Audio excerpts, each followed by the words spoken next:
ihrami. Urutan sholat sunnah yang diutamakan, dilaksanakan adalah 2 rakaat sholat ihram. Sholat ihram ini dilaksanakan ketika kita mau melaksanakan ibadah umroh atau ketika kita mau berihram, sudah ambil mikot. Hadisnya, hadis yang sahih di sini ada.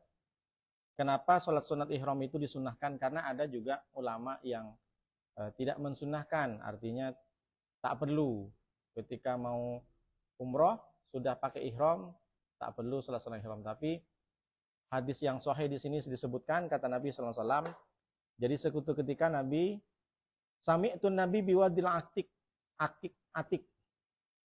ya.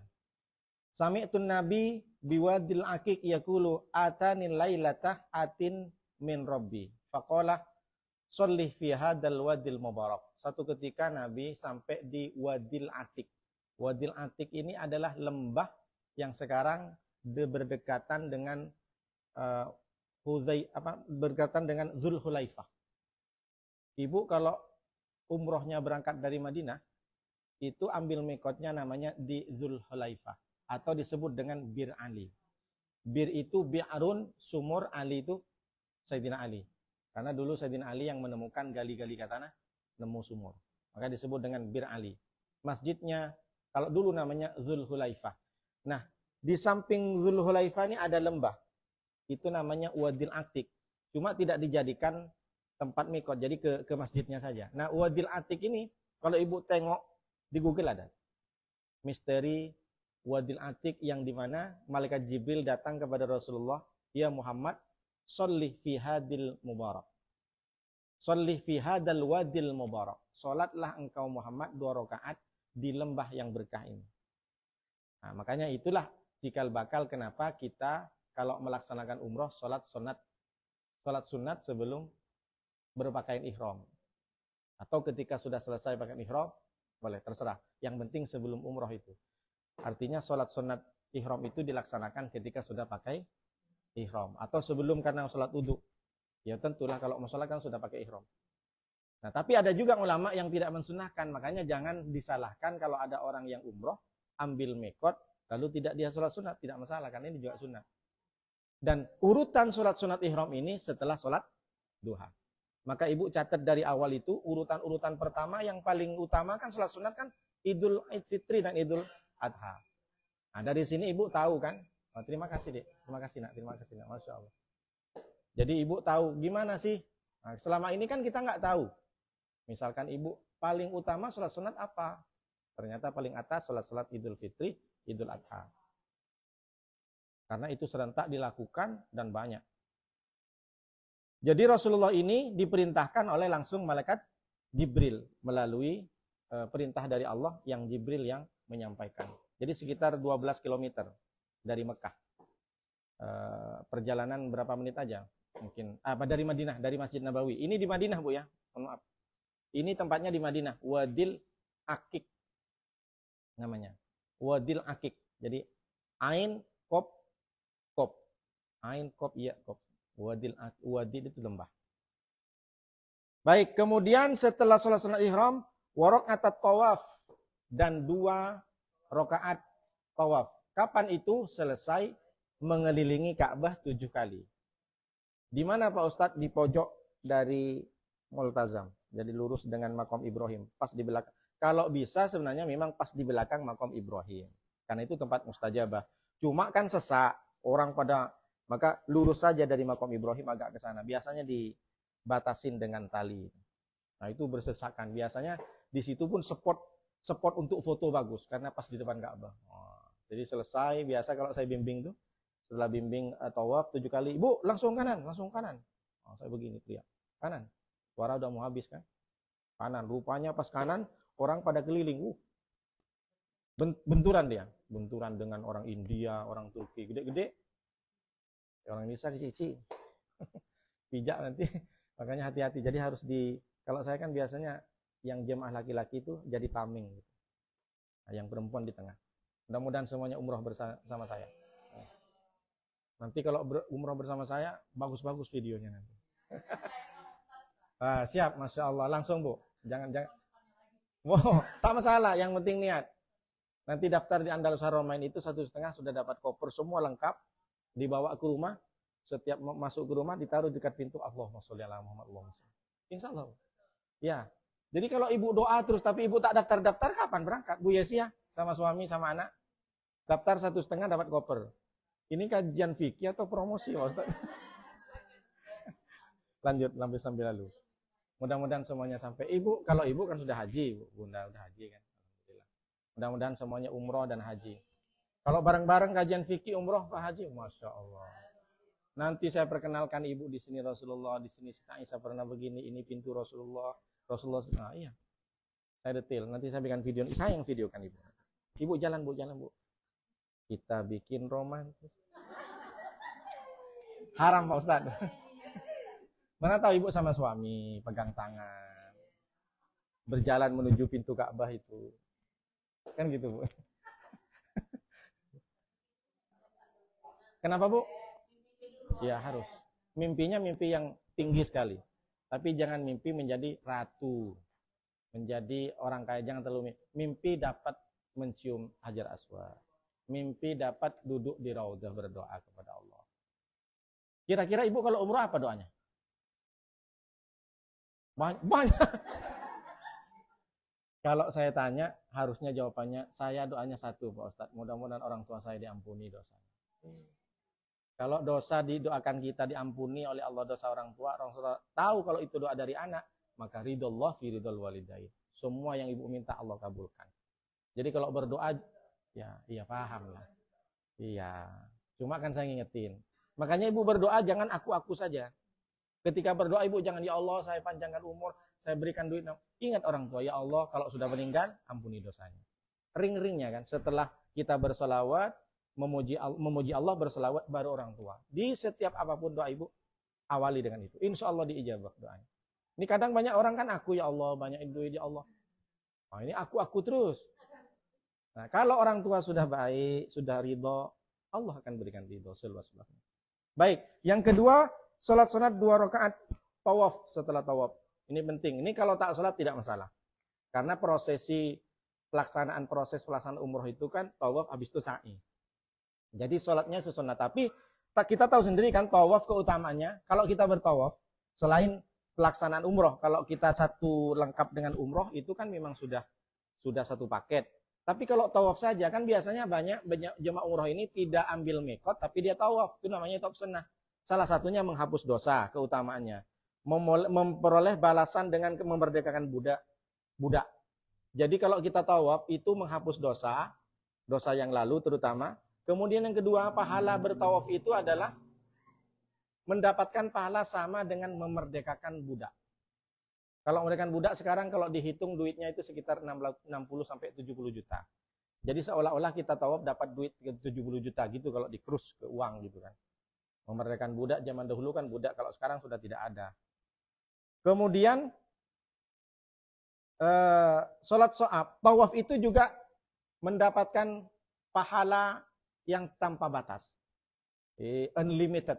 Jadi ada 3 kita kalau tawaf sunnah ya, bukan di umrohnya. Kalau umroh kan satu paket umroh lain.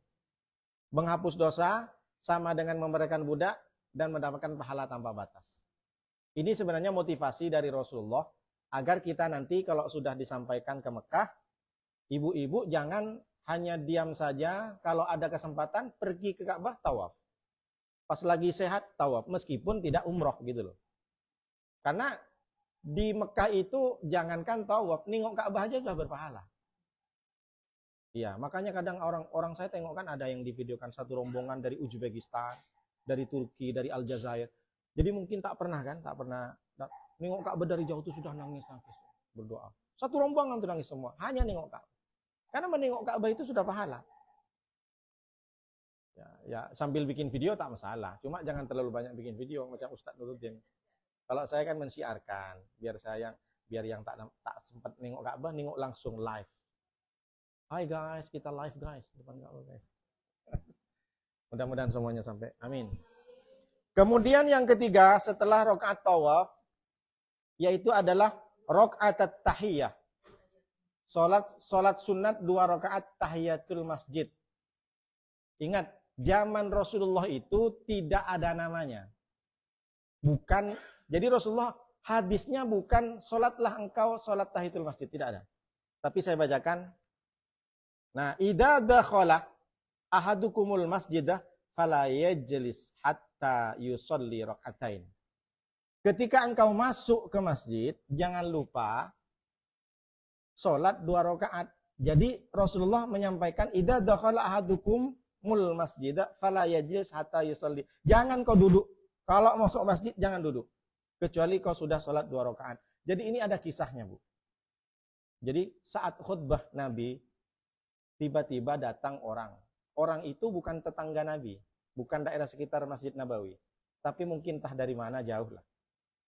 Nah, maka kemudian beliau ini, sahabat ini langsung duduk. Maka Rasulullah ketika khutbah, lagi menjelaskan, lagi khotib, menjelaskan macam di sini kan pakai bahasa manusia.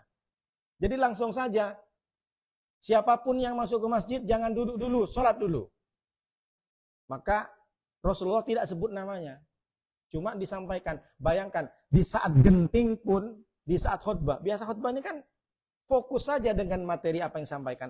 Tapi dari saking perhatiannya Rasulullah dengan sholat menghormati masjid ini, maka meskipun dalam khutbah saja Rasulullah mengingatkan ke orang ini, negur. Nah, jadi orang tuh pada nengok semua. Sahabat yang di depan itu, yang dekat dengan mimbar, nengok semua. Oh, ini rupanya. Maka ada yang mengatakan, gitu. Jadi dalam waktu khutbah pun, sekurang-kurangnya tetap sholat sunat, hormat masjid, menghormati masjid. Makanya sekarang kan banyak orang, Bu. Ketika dalam perjalanan, yang dicari masjid itu bukan mau sholat. Mau kencing, Pak Ustaz. Ya, dicari musola masjid, musola masjid. Rupanya setelah dicatat dalam diarenya, dalam catatan harian, kencing, pipis, berak. Nah, ini pentingnya Ibu ya. Dimanapun Ibu, kalau lagi perjalanan, safar, ketemu masjid, bukan yang diingat untuk pipis, sholat, Bu. Pipis. Nah, iya, Bu.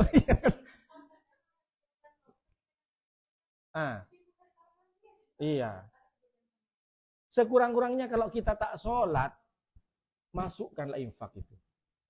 Daripada Ibu bayar 3.000, mending Ibu bayar 30.000 di masjid itu. Itu yang akan menyelamatkan Ibu. Paham, Bu ya?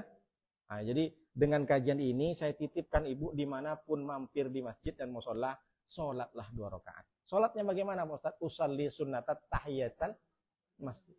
Usalli sunnatat tahiyatil masjid. Rakaat ini lillahi ta'ala. Saya sholat sunat 2 rakaat karena menghormati masjid. Jadi tahiyat itu penghormatan. Apa maknanya? Kita aja masuk ke rumah orang itu minimal assalamualaikum. Tak bisa assalamualaikum, excuse me. Itu bahasa kampung saya. Jadi maksudnya kita ke masjid itu, ya kita pakai adab lah. Ini kan masjid guys. Gitu. Jangan asik nak dipikirin, pipis. Wah, berapa banyak kita buang kotoran di masjid itu. Pipis lah, berak lah, anaknya juga yang ngompol. Satu keluarga dia, 7 orang. Tak ada yang salat satu pun. Maksudnya malu sama Allah. Kan ditengok sama Allah, nih orang nih selama hidupnya pergi ke masjid bukan untuk sholat, pipis. Pipis, berak. Dicatat sama malaikat, nih tengok. Memang saya sering ke masjid, malaikat tengoklah sering masjid kamu bukan sholat, nih tengok. Dibuka sama daftarnya sama malaikat. Rupanya kencing, berak, mencret, macam-macam. Kan begitu Bu Rini, ya kemana-mana orang kan kebelet. Yang ditengok masjid kenapa? Gratis mikirnya. Makanya ya. Jadi Rasulullah ini dalam khutbah pun Rasulullah itu mengingatkan. Segenting-gentingnya Rasulullah tetap mengingatkan. Dalam khutbah pun Rasulullah mengingatkan. Siapapun di antara kalian, idza dakhala ahadukumul masjidah fala yajlis hatta yusolli rakaatain. Jangan sempat duduk dulu. Kenapa? Karena meskipun lupa ataupun sengaja duduk, kita tidak ada syarat untuk sholat sunat tahiyatul masjid. Jadi hilang waktunya. Kita menghormati masjid sebelum duduk dulu. Atau meskipun tak duduk itu keliling aja sampai lama. Terserahlah mungkin setengah jam. Entah apa yang dikelilingin. Maka batal tak usah lagi sholat. Makanya ketika ibu ambil wudhu, mana yang didahulukan? Tahiyatul masjid atau sholat sunat wudhu? Maka tahiyatul masjid baru itu sholat sunat. Kalau ibu sempat sholat sunat wudhu dulu, kan ibu sudah duduk itu. Maka tidak ada lagi waktu untuk menghormati mas. Di mana-mana orang itu kan assalamualaikum dulu. Sampai ke rumah orang makan habis banyak, assalamualaikum. Itu pulang bukan datang. Itu maksudnya, paham? Maka Rasulullah tak pernah Bu melaksanakan salat di masjid. Kenapa? Karena Rasulullah nyambung rumahnya dengan masjid. Nah, kalau nyambung ini kan kita nih bukan berada di lingkungan masjid rumahnya. Jadi kalau Pak Imam itu tak pernah salat masjid, jangan salahkan. Karena dia bagian dari masjid. Rumah Rasulullah kan bagian dari masjid.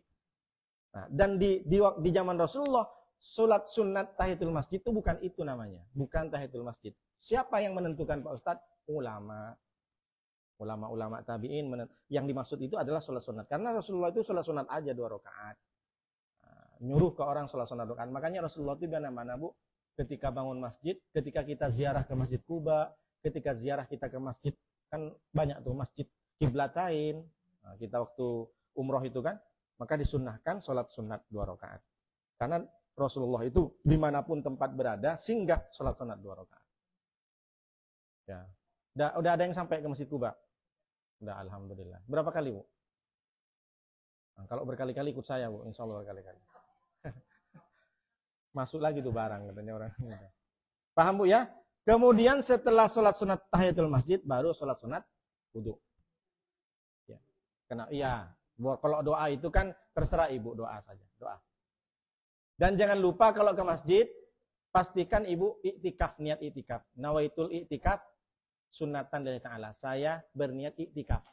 Iktikaf kalau Imam Syafi'i pun sebentar tidak masalah. Kalau Imam Maliki kan harus lama sampai membaca 50 ayat. Atau 1 juz kata Imam Malik.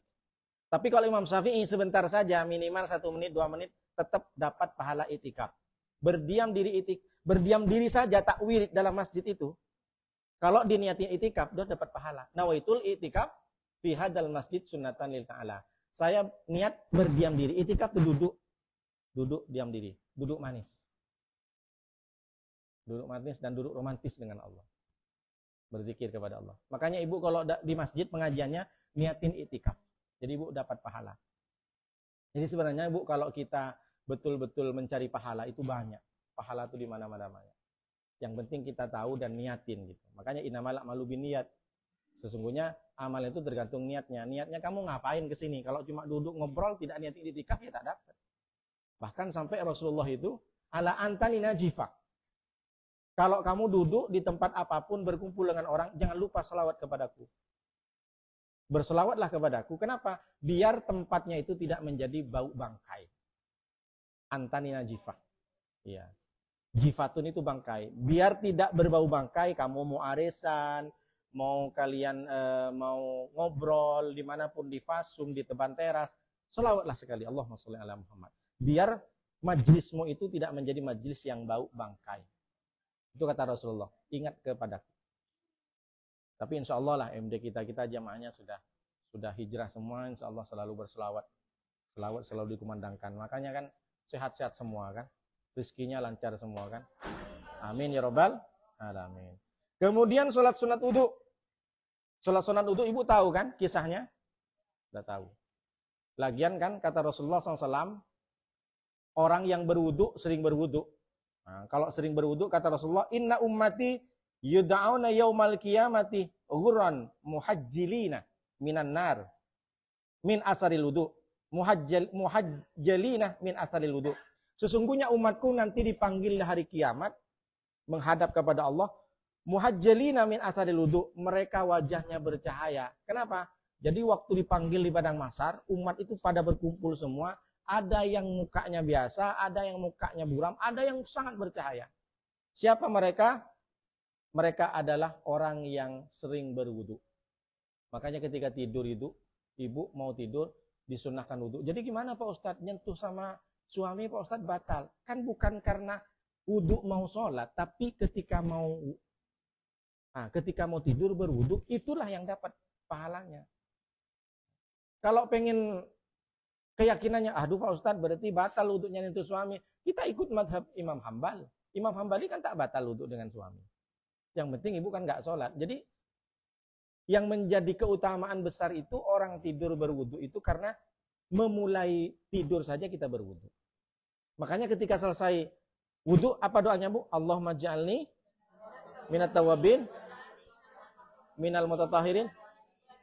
Masya Allah. Yang pertama yang kita minta, ya Allah jadikan kami orang yang bertobat, jadikan kami orang yang selalu suci, dan jadikan kami orang yang soleh. 3 yang kita minta. Kenapa? Karena setiap air yang diwuduk di muka ini akan menguburkan dosa yang disebabkan oleh muka, mata, tangan, mulut. Kalau ketika kita membasuh tangan, bismillahirrahmanirrahim, maka kata Rasulullah, gugur dosa yang dilakukan oleh tangan itu sebagaimana air wuduk itu menetes ke bawah. Ditambah lagi ketika selesai wuduk menghadap kiblat, Allahumma ja'alni minat tawabin wa ja'alni minal mutatahhirin wa ja'alni min ibadikas shalihin. Ya Allah, jadikan orang saya bertobat. Jadikan saya orang yang suci, bersih dari penyakit-penyakit hati, bersih dari fitnah, bersih dari segala macam bentuk syubhat dan salah, dan jadikan kami sebagai orang-orang yang soleh. Luar biasa. Setelah itu baru sholat sunat wudhu. Kenapa sholat sunat wudhu? Nabi tak pernah melakukan. Sholat sunat wudhu dilakukan oleh Sayyidina Bilal. Bilal bin Rabah, orang Sudan Timur, orang miskin, hitam, dipanggil oleh Rasulullah setelah selesai dari Isra Mi'raj. Wahai Bilal, kesini engkau. Aku pengen tahu rahasiamu. Kok bisa-bisanya bunyi sandalmu itu aku dengar di surga? Berarti bukan cuma Bilal yang masuk. Sandal-sandalnya pun sudah masuk duluan ke surga. Dipanggil di depan banyak sahabat. Lagi berkumpul sahabat. Di situ ada Abu Bakar, di situ ada Utsman, di situ ada Ali, di situ ada Umar bin Khattab. Bayangkan coba, apa enggak menjadi sebuah pukulan bagi mereka? Aku ini kan sahabat yang keren 4. Bilal pula dipuji-puji depan kita. Nah, maksudnya apa? Nabi Muhammad ingin mengangkat derajat Bilal, bahwa orang masuk ke surga itu bukan karena dia gagah, bukan karena dia keturunan kiai, bukan karena dia keturunan orang bangsawan, tapi karena orang itu masuk surga karena amal dan hatinya. Innallaha la yanduru ila atsamikum wala ila suwarikum. Allah tidak melihat jasadmu, badanmu, dan wajahmu. Walakin yanzuru ila qulubikum wa amalikum. Tapi Allah melihat hati dan amal. Jadi kita jangan pesimis. Meskipun ibu bukan keturunan ustadzah, tapi ibu rajin beramal soleh, insya Allah berkumpul dengan istri Bilal. Istri Bilal cantik, Bu. Rasulullah yang jodohkan. Nah, jadi kalau sudah diangkat derajatnya, mau cari cewek cantik, gampang saja Nabi. Jadi Sayyidina Bilal ini, Bu, hitam, miskin, jelek, tapi diangkat di depan sahabat. Apa amalanmu wahai Bilal? Ya Rasulullah, amal saya sama dengan kalian, bahkan saya lebih rendah. Cuma ya Rasulullah, saya inisiatif sendiri. Ketika selesai mandi, berwudu, saya selalu sholat sunat 2 rakaat. Oh, itu. Padahal Rasulullah tahu gitu kan. Karena Rasulullah dikasih tahu malaikat. Cuma pengen menyampaikan ke yang lain. Langsung ngangguk-ngangguk. Sejak itu semua orang, sahabat termasuk Sayyidina Umar, Abu Bakar, Utsman, semua selesai wudu, sholat sunat wudu. Aku nggak mau kalah sama Bilal katanya. Bisa pula Bilal kalah sama aku. Bisa pula sandalnya masuk. Jadi kan maksudnya apa? Jangankan orangnya, sandalnya udah masuk duluan ke surga. Jadi kalau pengen ibu sandal yang banyak sepatu di rak kaca itu di rumah kan banyak ya. Nah, pengen masuk ke surga, sholat sunat wudu. Oh, nggak ada ya, nggak ada. Saya kan nebak-nebak aja. Masa yakin ibu sandalnya cuma 1? Enggak, bohong lah kalau saya. Iya. Kalau sekurang-kurangnya 5 lah kan. Enggak ada ya. Yang sepatu kaca, yang ibu banyak kan sepatu. Apalagi beliau kan guru dulu, kan pasti banyak lah sepatu. Mudah, tapi sepatunya sepatu yang berkah dibawa untuk ke pengajian. Amin ya Rabbal. Jadi kalau pengen ibu dari saking sayangnya sama sepatu tuh, ini kan karena hadiah mas kawin Pak Ustadz. Ini satunya hadiah ulang tahun Pak Ustadz. Saya pengen sepatu ini ikut saya Pak Ustadz. Banyak-banyak sholat sunat wudu. Nanti bunyi dia kesek. Itu baju, itu bunyinya sepatu istriku. Mana istriku? Dicarilah sama suami. Rupanya suami, iya, bukan Bumida. Baik, jadi ibu kalau pengen mau masuk surga tanpa hisab, sampai masuk sama sandal-sandalnya, ini kan istilah saja. Jadi kita melaksanakan sholat sunat wudu. Tapi ingat ya, sholat sunat wudu itu lebih dahulukan sholat tahiyatul masjid saja. Sholat menghormati masjid dulu, baru sholat sunat wudu. Kalau ibu sholat sunat wudu dulu masuk ke masjid, maka tak perlu lagi sholat menghormati masjid, tahiyatul masjid. Karena, baik.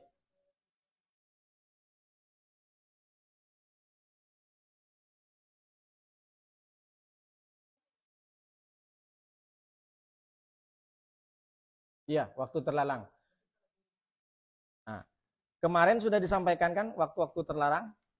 Nah, ya, terbit matahari. Jadi gini, Bu Yani, nanti kan disampaikan di terakhir. Baik. Sholat sunat wudhu ini kan ada sebab. Maka kalau ada sebab ini tidak terhalangi dengan waktu terlarang. Nanti ada disampaikan di sini. Yang tanpa sebab ini kan seperti sholat sunat apa? Tanpa sebab. Sholat sunat safar. Sholat apa lagi? Nanti disampaikan. Jadi kalau sebab ini jadi every time, everywhere, anywhere, kapanpun, dimanapun, selesai wudhu, sholat sunat aja. Karena ada sebabnya. Oh iya, yang tak ada sebab ini, yang mengikat dengan sebab ini kan seperti gerhana matahari. Gerhana matahari, gerhana bulan. Nah, itu dilakukan harus jelas ada gerhana bulannya. Kalau tidak ada gerhana bulan, saya sholat gerhana.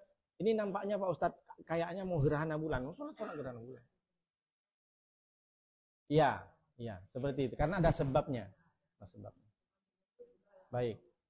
Yang seperti tak boleh itu kan ngodok sholat. Kodok sholat kan pun bisa. Kenapa mesti harus waktu terbitnya matahari? Kenapa mesti waktu terbenamnya matahari? Begitu. Baik, selanjutnya setelah salat wudu baru watasulun tahiyatu bi fardin aw naflin huwa raka'atan aw aktaru nawaha aw lahu wa taqarrab bi takurid dukhuli wa tafutu bil julus amidan aw nasiyan wa talal faslu. Ini disampaikan nih. Salat tahiyatul masjid tadi bisa dilakukan dengan salat fardu atau sunnah sebanyak 2 rakaat atau lebih. Jadi ibu bisa laksanakan salat sunat tahiyatul masjid bukan hanya sekedar 2 rakaat. Tapi tanpa jeda ya. Jangan dijeda dengan sholat yang lain. Misalkan saya pengen sholat sunat tahiyatul masjid Pak Ustadz sampai 6 salam. Ya udah 2. Silahkan, ya boleh ditambah. Karena ibu pengen, ya maksudnya saya belum, misalkan ibu jalan kemana, apa itu di Jambi itu? 1000 tiang, Masjid 1000 tiang, ibu pernah? Nah, kapan lagi aku sampai ke Jambi? Jadi ketika masuk ke dalam, pengen sholat sunat tahiyatul masjid sampai 3 kali. 3 kali salam, berarti 6 rakaat, tidak masalah. Yang penting jangan dipisah dengan sholat sunat wudhu atau yang lain. Nah, jadi tetap berurutan, boleh. Atau yang mengikat dengan sholat fardu, maksudnya, misalkan begini. Jadi yang dimaksud ini tadi bukan gini. Watah sulut tahiyatu bifardin. Sholat tahiyatul masjid bisa dilakukan dengan sholat fardu. Ibu datang ke masjid. Sementara nengok jam, sudah mau iqomah. Biasa kalau di masjid itu kan 5 menit lagi, tit gitu kan. Ditengok sama ibu. Tahiyatul masjid apa sholat sunat fajar? Apa sholat sunat qobliyah? Tahiyatul masjid apa qobliyah? Tahiyatul masjid apa qobliyah? Maka ibu harusnya tahiyatul masjid aja. Ternyata setelah tahiyatul masjid selesai, jam itu masih bunyi, tit. Tanyalah ke pengurus. Pak pengurus, bukannya enggak iqomah? Itu mati Pak Ustaz. Jadi mana tahu seperti itu. Kan banyak kan. Ini udah hidup jamnya kan. Iya, minggu kemarin mati kan. Alhamdulillah. Iya, ganti pula hijau kan. Hijau kuning. Ya. Jadi kalau ibu gimana Pak Ustadz? Kalau posisinya masuk ke masjid, ibu pengen tahiyatul masjid tapi waktu sudah mau iqomah. Maka ibu sholat tahiyatul masjid sudah dapat pahala qobliyahnya. Kalau mepet. Nah, kalau memang tak mepet, ibu laksanakan. Biasanya saya sering juga begitu. Ketika saya kajian subuh, telat saya datang. Biasa kan sebelum subuh itu, sebelum adzan saya sudah datang ke masjid itu. Kemarin saya sempat kajian subuh itu datang ke masjid, tiba-tiba ditengok iqomah itu kurang 1 menit. Maka saya sholat tahiyatul masjid saja. Maka sekaligus dapat. Ini yang dimaksud dengan watah sulut tahiyatu bifardin. Jadi dikumpulkan dengan fardu. Habis tahiyat, langsung sholat fardu. Karena kata Imam Ibnu Hajar al-Haytami ini, dia dapat pahala sekaligus qobliyahnya. Paham Bu? Apalagi kalau sholat subuh, qobliyah ini kan masih bisa dilakukan setelah subuh. Jadi dari saking pentingnya sholat tahiyatul masjid. Karena kalau ditengok dari hadisnya Bu, hadisnya itu Rasulullah luar biasa. Kalau kalian masuk ke masjid, itu ngomong Rasulullah berkhutbah. Ketika khutbah masih ingat. Karena ada orang datang langsung duduk. Kalau kalian masuk masjid, jangan duduk dulu, sholat dulu. Jadi sahabat yang lain, kamu sholat. Jadi sahabat nengok semua, siapa. Nah, ternyata orang ini bukan tetangga Rasulullah. Entah datang dari jauh, tiba-tiba sholat Jumat di situ. Rasulullah sedang khutbah. Ini pertama kali Rasulullah menyatakan secara lantang sholat sunat menghormati masjid. Nah, tadi tak sempat ya ibu-ibu yang baru datang. Maksudnya ke masjid kalau berjalan jangan hanya yang dipikirkan kencing dan berak. Kencing, pipis, berak, mencret. Tapi sholatlah 2 rakaat. Baik, kemudian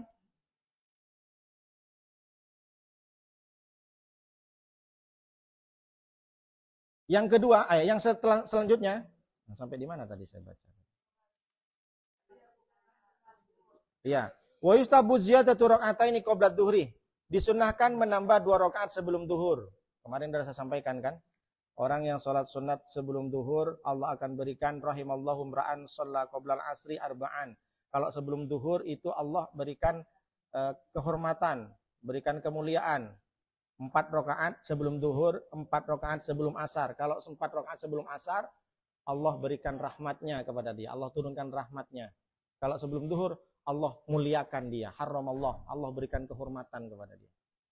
Jadi sebenarnya sholat sunnah ini luar biasa banyak pahalanya. Maka ibu sempat-sempatkanlah, mumpung masih badan sehat. Jadi jangan fokus ke berjemaahnya saja, jangan fokus kepada fardunya saja. Sempat-sempatkan sholat sunnah. Apalagi di rumah ibu sholat fardunya, sempatkanlah 2 rakaat sebelum subuh, apalagi itu khairum minad dunya wa fiha. Wa qoblal jum'ati, dan sebelum sholat Jumat juga, karena posisinya sama dengan sholat duhur. Karena kalau menurut Imam Ahmad bin Hambal, menurut madhab Hambali, sholat sunat 2 rakaat sebelum Jumat itu tidak sunnah. Tapi Imam Syafi'i sunnah. Makanya ada masjid yang langsung tidak sholat selesai adzan, khotibnya naik mimbar. Ada kan adzannya yang sekali? Ada masjid adzan sekali Jumat. Pernah dengar ibu? Oh tak tahu ibu ya? Tak tahu. Di Batam nih banyak, Mas. Ada 1 kali ibu banyak. Ada 1 kali. Kalau 1 kali adzannya Jumat itu, dia tidak sholat sunat sebelum Jumat. Tidak ada sholat sunat. Karena memang 1 riwayat mengatakan tidak ada sholat sunat disunahkan sebelum Jumat. Tapi kalau Imam Syafi'i ada, ini contohnya. Wa qoblal jum'ati. Wa yustahabbu ziyadatu raka'ataini qoblal jum'ati. Bahkan di sini disampaikan sholat sunat sebelum Jumat itu 4 rakaat. Jadi 2 salam. Boleh. Disunahkan malah. Warba'in qoblal asri, dan 4 rakaat sebelum asar, wa raka'ataini qoblal maghrib, dan 2 rakaat sebelum maghrib, wa qoblal isya sebelum isya. Ini kan salat sunat rawatib. Wa indas safari fi baitihi. Kemudian salat sunat setelah salat sunat rawatib itu di bawahnya urutannya salat sunnah safar. Bukan hanya sekedar pergi umroh. Ibu keluar dari rumah mau ke pasar, disunnahkan salat sunat 2 rakaat. Dalilnya ini. Bagaimana prakteknya? Sama saja. Suratnya Pak Ustadz, Qul ya ayyuhal kafirun, Qul huwallahu ahad. Yang penting jangan baca Qul huwallahu ahad saja. Qul huwallahu ahad, Allahu akbar, terlalu pendek. Sampai selesai. Kufuwan ahad sampai. Jadi ibu mau ke pasar, ibu mau pengajian, sholat sunat 2 rakaat. Nah ibu ini kan tahu. Maka ibu kalau melakukan sholat ini, maka berlipat ganda ibu pahalanya banyak. Itulah bedanya orang melaksanakan ibadah tanpa ilmu dengan orang ibadah dengan ilmu. Maka ibu berlipat ganda lagi pahalanya karena ibu tahu. Nah, jadi kemanapun ibu mau pergi keluar rumah, sholat sunat 2 rakaat. Itu sebenarnya motivasi kita agar kita keluar rumah pun kita tidak batal wudhu sebenarnya. Maka kalau selesai sholat sunat safar, kita bepergian keluar rumah, kan masih ada wudhu itu. Misalkan, mohon maaf, mudah-mudahan. Kenapa bu? Sama saja. Sholat usalli sunat safari, boleh seperti itu. Tak pakai safari, sholat sunat 2 saja rakaat, terserah. Iya. Mohon maaf, mudah-mudahan panjang umur. Keluar dari rumah, habis selesai sholat sunat, kan lagi punya wudhu. Meninggal kecelakaan. Syahid bu. Syahid sugro. Luar biasa kan? Nah itulah kan. Jadi kita ya selama ini. Berarti ibu sekarang tahu. Nah wa indal kudumi. Kalau keluar dari rumah, sholat sunat safar, 2 rakaat. Wa indal kudumi. Datang dari pasar, datang dari kondangan, datang dari pengajian. Mau pulang ke rumah, sholat sunat lagi sampai di rumah. Tapi di sini disunahkan fil masjid. Di masjid. Kalau ibu dekat dengan masjid. Jadi ibu misalkan dekat dengan masjid, pulang ke rumah, ke masjid dulu sholat sunat 2 rakaat. Ini disampaikan di sini ini bagi laki-laki. Kalau perempuan tetap di rumah juga.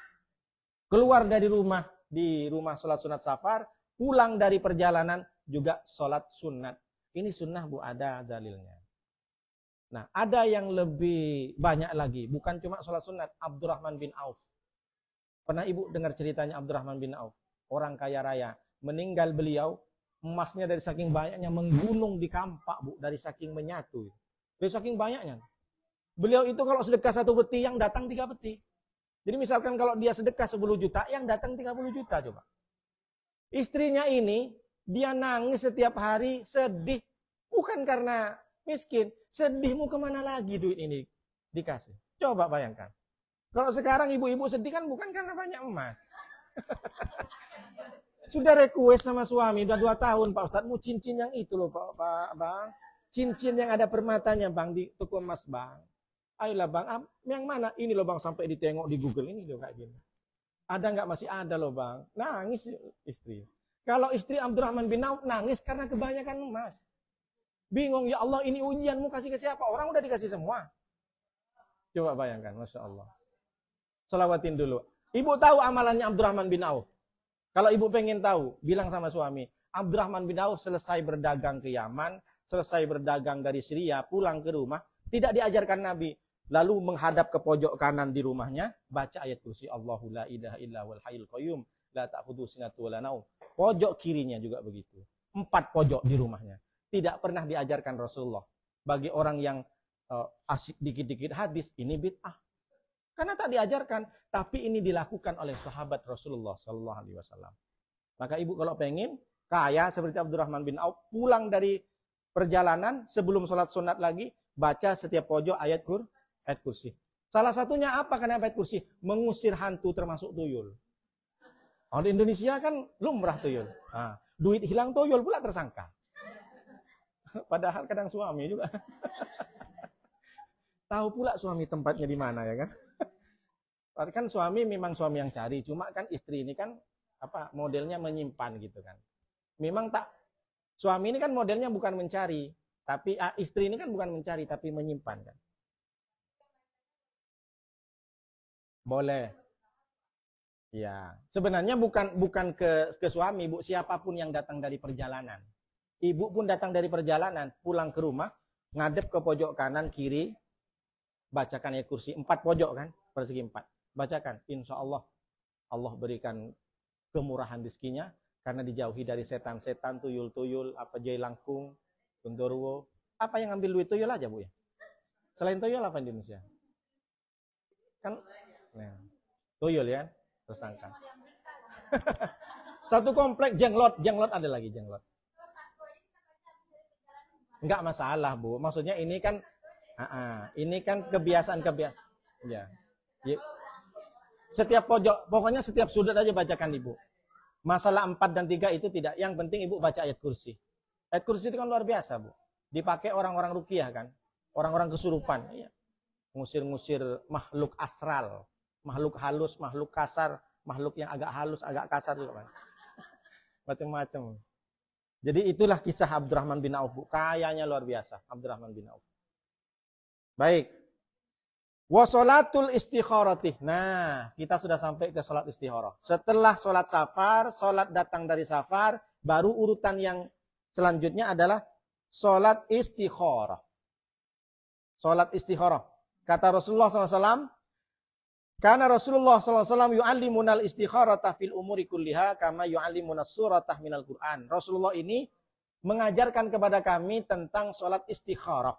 Sebagaimana Rasulullah mengajarkan kepada kami baca Al-Quran. Apa kata Rasulullah? Idza hammah ahadukum bil amri falyarka rak'ataini min ghairil faridati. Kalau kalian ada ingin melakukan suatu urusan, maka sholatlah istikharah 2 rakaat. Jadi kata Rasulullah, kalau engkau ingin melakukan sebuah urusan, nah, kira-kira apa? Misalkan, mohon maaf. Jadi istikharah ini kan lebih kepada pilihan. Karena ada sholat istikharah, ada sholat hajat. Nah, apa bedanya Pak Ustadz? Sebenarnya sholat hajat itu tidak spesifik hadisnya. Yang spesifik Rasulullah itu sholat istikharah. Apa sholat istikharah itu? Kalau istikharah lebih kepada pilihan, kalau hajat satu pilihan, hajatnya pengen haji. Kan tidak ada pilihan. Kalau istikharah kepada pilihan, seperti apa Pak Ustadz? Seorang anak bujang, bingung dia Pak Ustadz. Mau pilih si Halimah apa Aisyah? Nggak ada Halimah di sini kan? Nggak ada kan? Aisyah nggak ada, mumpung lagi nggak masuk beliau. Jadi seorang anak bujang, bingung saya Pak Ustadz. Kenapa? Mama saya beda pilihannya Pak Ustadz. Bapak saya beda. Yang bapak Pak Ustadz Aisyah. Yang mama suruh Halimah. Bingung Pak Ustadz. Jadi gimana? Ya kalau saya pengen ambil dua-duanya Pak Ustadz. Enggak betul. Kalau ibu ada dua pilihan, misalkan ibu mau bangun rumah atau kos-kosan. Nah, misalkan begitu. Atau anaknya tuh pengen mondok umum atau agama. Maka ibu lakukan sholat istikharah namanya. Nawaitu usolli sunnatal istikharati rakaataini lillahi ta'ala. Jadi gimana Pak Ustadz? Berdoalah kepada Allah. Nanti Allah kasih petunjuk. Petunjuknya tuh biasanya macam-macam. Karena nggak langsung Allah jawab, wahai Nuruddin, pilihanmu jatuh kepada Halimah. Oh enggak. Rupanya jatuh kepada Deta, istri saya. Jadi Allah tuh kasih petunjuk mungkin dalam mimpi atau dalam firasat. Lebih condong kemana? Karena kalau istikharah yang diajarkan ulama, kiai-kiai saya, ini memang tidak ada di hadis. Ada yang istikharah itu pakai Al-Quran. Setelah sholat istikharah, baru baca Al-Quran 2 papan. Nah, yang kanan itu lebih banyak kha apa lebih banyak shin hurufnya. Karena kalau shin syarun, kalau kha khairun. Khairun baik, syarun baik. Nah, yang kiri, di ini juga ditulis lebih banyak huruf shin atau kha. Itu kan alternatif ijtihad ulama, bukan Nabi. Kalau Nabi sekedar sholat saja dengan doa. Jadi ibu tahu kan sekarang, kalau istikharah dihadapkan 2 pilihan.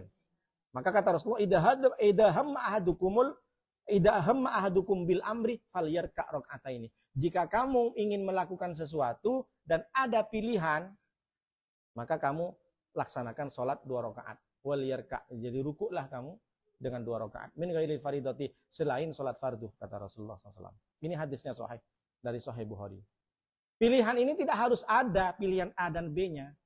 Bisa saja pilihan A, mau bangun rumah atau tak bangun. Itu kan pilihan juga. Bukan ada 2 rumah. Jadi tidak mesti pilihan itu harus ada 2. Harus ada A dan B, C. Enggak. Harus apa dengan kosong. Sama dengan orang pilih pemimpin pilkada. Mau pilih si A atau kotak kosong. Nah, kan gitu maksudnya. Jadi tidak mesti pilihannya itu berwujud gitu. Saya ini lebih baik beli cincin atau tak beli cincin.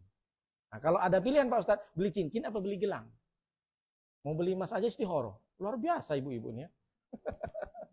Mau beli cincin istikharah Pak Ustadz. Kenapa? Mumpung suami banyak duit. Jadi kalau emas Pak Ustadz 24 karat cincin. Kalau gelang Pak Ustadz 50 gram tapi emas 22. Pak Ustadz tahu emas 22? Tahu lah. Iya, emas 22, emas 23 ada kan Bu? Ya, tahu dari orang rumah itu. Memang perempuan ini tak bisa lepas dari emas. Sekali nengok emas tuh cantik. Cantik semua kalau nengok emas. Mudah-mudahan ibu banyak emasnya. Amin. Kalau ibu banyak emasnya kan banyak bersedekah kan. Ditumpuk-tumpuk ibu, kan saya udah bilang. Ditumpuk ibu, punya mantu perempuan diambil. Mantu perempuan ibu kalau mati. Nah, mending sedekahkan. Tak jadilah beli emas kalau gitu. Baik Bu ya, perbedaannya antara sholat istikharah dengan sholat hajat. Makanya di sini setelah sholat istikharah, maka sholat hajat. Wa man qatatu sholatu makatun qadaha wa la yuqdama lahu sabun katahiyatin wa la hasara lil nafalil mutlaq fa in ahrama bi aktsari min rak'atin falau ayyasyahada. Sholat tahiyatul masjid bila dilakukan dengan sholat ini. Sholat tahiyatul masjid lewat kesempatannya bila duduk dengan sengaja atau karena lupa selang waktu lama. Jadi kalau kita sholat tahiyatul masjid tadi itu, kalau lupa ataupun disengaja, hilang. Sampai di mana saya baca ini? Disunahkan sholat 2 rakaat di rumahnya. Oh sudah ini kan. Iya, saya lebih banyak baca ininya jadi bingung. Disunahkan sholat 2 rakaat dalam sholat istikharah meminta pilihan. Nah, berarti ada di sini kan. Saya lebih banyak baca ini tadi. Dan sholat hajat dan sholat tasbih. Mana Bu? Kok beda ya? Kenapa Bu?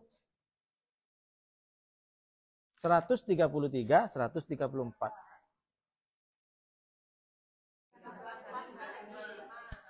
Hah?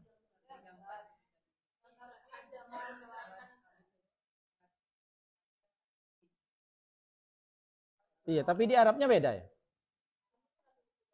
Enggak, di Arabnya. Itu yang saya. Iya, sholat hajatnya di rakaat ada. Di Arabnya.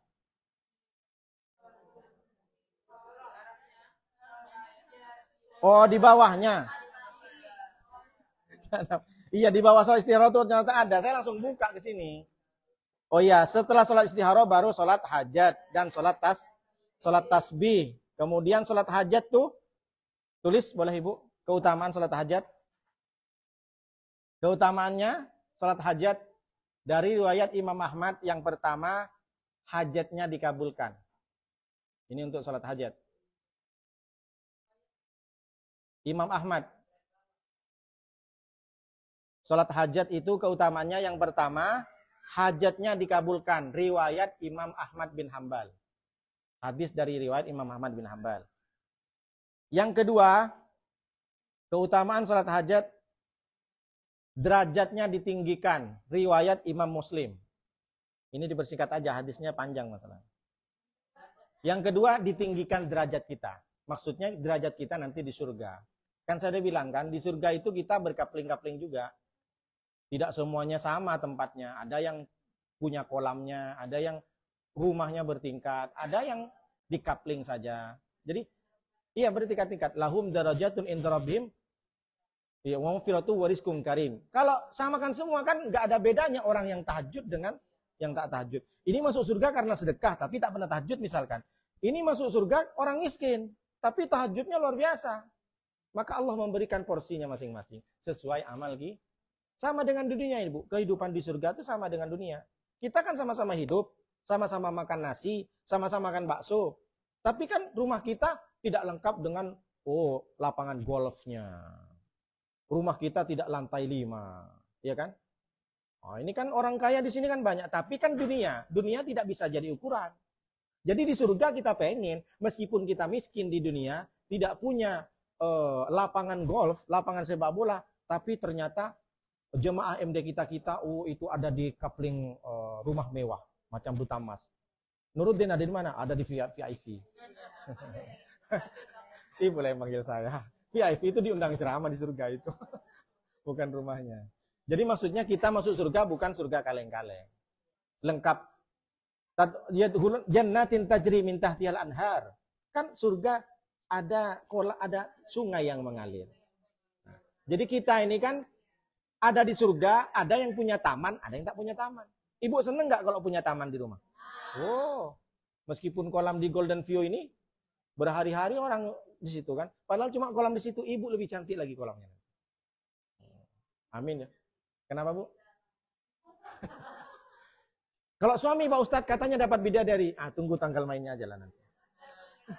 Suami misalkan ibu dermawan, sedekah, rupanya dikasih hadiah bidadari. Gimana Pak Ustadz istrinya? Ya nggak sakit hati lah. Di surga kan nggak ada sakit hati. Seneng aja suami, ya Allah, Masya Allah suami saya dikelilingi bidadari. Ya biasa nggak sakit hati. Kalau di sini kelilingi bidadari, piring terbang piring. Tiba-tiba ke rumah bawa bidadari. Sakit nggak ibu saya hatinya? Sakit lah. Siapa itu Bang? Bidadariku katanya. Bidadari surga. Yang ketiga dicintai Allah. Hadis qudsi dari Imam Bukhari. Orang kalau sudah melaksanakan sholat hajat, yang pertama itu tadi kan sudah sampaikan hajatnya dikabulkan, hadis riwayat Imam Ahmad. Yang kedua, ditinggikan derajatnya, hadis riwayat Imam Muslim. Dan yang ketiga, dicintai oleh Allah Subhanahu wa taala, hadisnya hadis qudsi riwayat Imam Bukhari. Nanti kalau sempat saya Arabnya saya share. Kan panjang di sini bacanya. Dan yang keempat, diampuni dosa-dosanya. Hadis riwayat Imam Muslim. Imam Bukhari. Yang terakhir, yang keempat, diampuni dosa-dosanya. Berarti kita tahu salat hajat itu dapat keutamaan 4. Mudah-mudahan. Lalu gimana Pak Ustadz? Salat hajat itu, hajatnya kapan? Ada 3 tempat. Nah, tulis lagi. Salat hajat dilaksanakan dan ibu pengen diungkapkan hajatnya di hadapan Allah. Yang pertama tempatnya di mana? Di niat. Ketika ibu niat salat usalli sunnatal hajat, ketika ibu berniat itu kan masih bisa hatinya bercabang. Saya pengen anak saya dapat juara.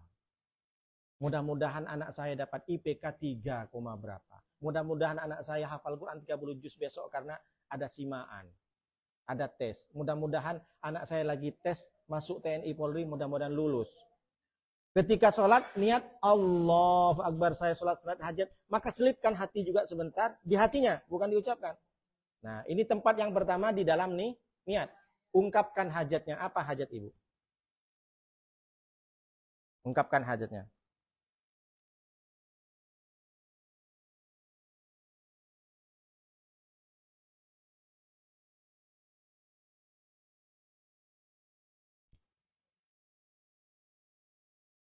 Yang kedua, mengungkapkannya ketika di sujud terakhir. Pakai bahasa manusia boleh Pak Ustadz? Boleh, tapi dalam hati. Kalau pakai bahasa Arab, boleh diucapkan doa setelah Subhan Rabbil A'la wa bihamdihi. Subhan Rabbil A'la wa bihamdihi 3 kali, baru ungkapkan doanya. Boleh. Pakai bahasa Arab. Tapi kalau pakai bahasa manusia kan tak boleh dalam salat pakai bahasa manusia. Dalam hatinya. Makanya ketika salat hajat, sujud terakhirnya lama. Ibu ungkapkan di hadapan Allah. Kan lagi sujud tuh. Ya Allah, mudah-mudahan suami dilindungi. Mudah-mudahan suami diberkahi. Mudah-mudahan suami rezekinya lebih banyak lagi. Mudah-mudahan anak saya tuh lulus ujiannya, tes ujian, lagi sedang menghadapi ujian. Mudah-mudahan lancar pernikahan anak kami ya Allah. Sampaikan ketika Nah, yang tempat ketiga, selesai sholat hajatnya. Doa kepada Allah. Doa apa saja, tidak ada yang khusus, silahkan. Mau doa, Rabbi habli minas solihin, Allah Rabbana adzalamna anfusana wa illam taghfir lana, silahkan.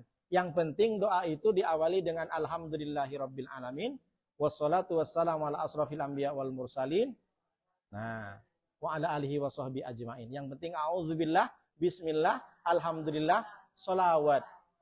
Itu yang paling penting. Terakhir juga begitu. Makanya ada subhana rabbika rabbil izzati amma yasifun wa salamun alal mursalin walhamdulillah. Kalau tidak di awal itu tertolak.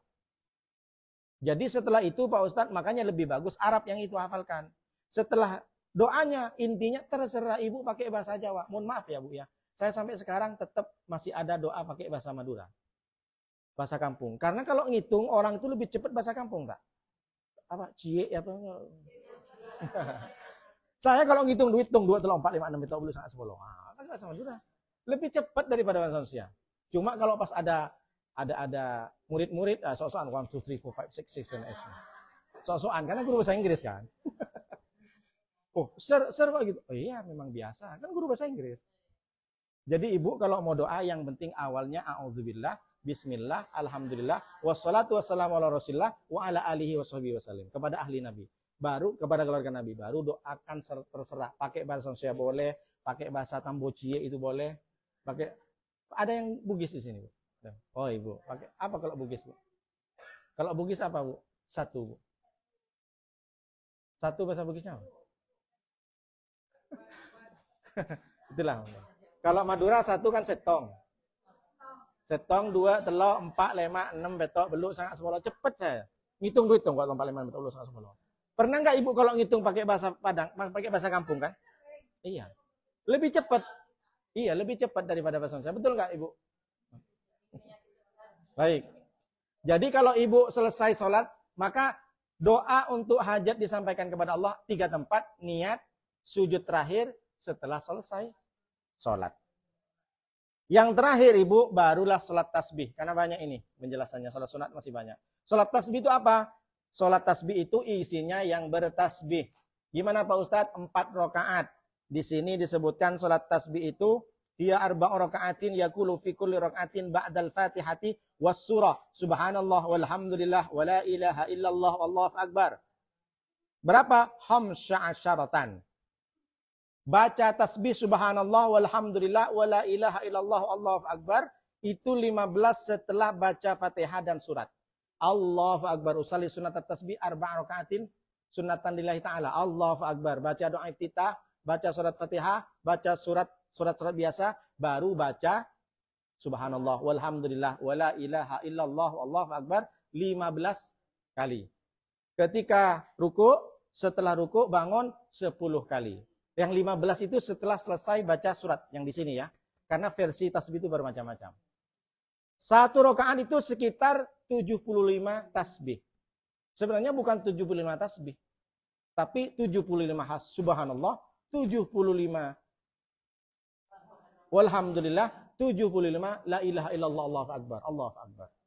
Nah, jadi kalau 75 kali 4 berapa, Bu? 300. Mantap. Memang kalau cikgu memang. Tapi saya cikgu kaleng-kaleng enggak ini matematika, susah. Kalau bahasa Inggris ya sudah.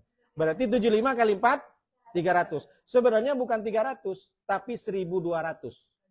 Kenapa 1200? Karena subhanallahnya 300, alhamdulillahnya 300, Allahu akbarnya 3. Maka 300 ini menjadi 900. 900 kali 4, 1.200. Ibu kok tambah kecil, masa 900? 1.200. Kalau tak bisa laksanakan setiap hari, tak bisa setiap hari, setiap minggu, tak bisa setiap minggu, setiap bulan. Setiap bulan tak bisa setiap tahun, sekali seumur hidup. Tak bisa juga mati aja. Ibu pernah sholat tasbih? Laksanakan. Jadi katanya ada yang mengatakan sholat tasbih ini dhaif. Hadisnya lemah. Memang lemah tapi jalurnya banyak. Ini perlu disampaikan saya. Bagi orang yang fanatik hadis tak melakukan, tak ada itu. Pesan Rasulullah itu sholat tasbih kepada pamannya. Pamannya namanya Sayyidina Abbas. Orang tua dari Abdullah ibnu Abbas. Kalau ibu pernah ke umroh, ada masjid namanya di Taif. Bawabah. Abdullah ibnu Abbas. Di Taif ada masjid Abdullah ibnu Abbas. Jadi Rasulullah itu pesan sama pamannya, didengar sama sahabat-sahabat. Sahabatnya nggak banyak mendengar, lagi tak ngumpul sahabat, diceritakan kepada sahabat yang lain. Makanya ada yang mengatakan lemah, karena riwayatnya sedikit. Cuma riwayatnya banyak, jalurnya banyak. Maka dhaifnya menjadi dhaif hasan. Tapi kalau bagi yang fanatik, tak mau. Kalau tak ada sama sekali Quran dan hadis, tak mau. Kita ini beramalkan dari segala versi. Yang penting tidak menyalahi syariat. Seperti itu, Bu. Baik, sampai di sini dulu pembahasan. Kita pertanyaan. Silahkan.